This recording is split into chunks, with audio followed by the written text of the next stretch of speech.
एक गांव में सूखा पड़ने की वजह से गांव के सभी लोग बहुत परेशान थे। उनकी फसलें खराब हो रही थी, बच्चे भूखे प्यासे मर रहे थे और उन्हें समझ नहीं आ रहा था कि इस समस्या का समाधान कैसे निकाला जाए।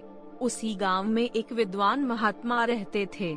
गांव वालों ने निर्णय लिया उनके पास जाकर इस समस्या का समाधान मांगने के लिए। सब लोग महात्मा के पास गए और उन्हें अपनी सारी परेशानी विस्तार से बताई।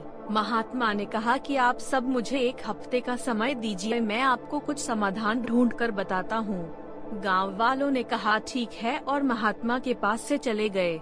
1 हफ्ते बीत गए लेकिन साधु महात्मा कोई भी हल ढूंढ न सके और उन्होंने गांव वालों से कहा कि अब तो आप सबकी मदद केवल ऊपर बैठा वो भगवान ही कर सकता है। डंडा अब सब भगवान की पूजा करने लगे भगवान को खुश करने के लिए, और भगवान ने उन सब की सुन ली और उन्होंने गांव में अपना एक दूत भेजा। गांव में पहुंचकर दूत ने सभी गांव वालों से कहा कि आज रात को अगर तुम सब 1-1 लोटा दूध गांव के पास वाले उस कुएं में बिना देखे डालोगे तो कल से तुम्हारे गांव में घनघोर बारिश होगी और तुम्हारी सारी परेशानी दूर हो जाएगी। इतना कह कर वो दूत वहाँ से चला गया। गांव वाले बहुत खुश हुए और सब लोग उस कुएं में दूध डालने के लिए तैयार हो गए। लेकिन उसी गांव में एक कंजूस इंसान रहता था। उसने सोचा कि सब लोग तो दूध डालेंगे ही, अगर मैं दूध की जगह 1 लोटा पानी डाल देता हूँ तो किसको पता चलने वाला है।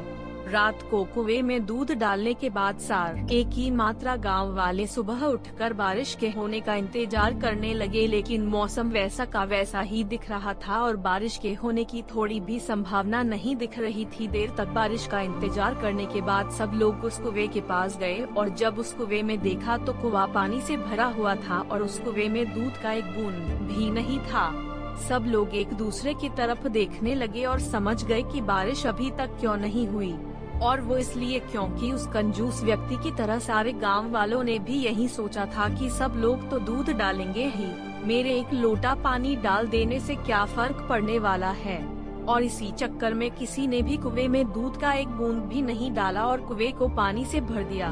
शिक्षा, इसी तरह की गलती आजकल हम अपने रियल लाइफ में भी करते रहते हैं। हम सब सोचते हैं कि हमारे एक के कुछ करने से क्या होने वाला है, लेकिन हम ये भूल जाते हैं कि बूंद बूंद से सागर बनता है।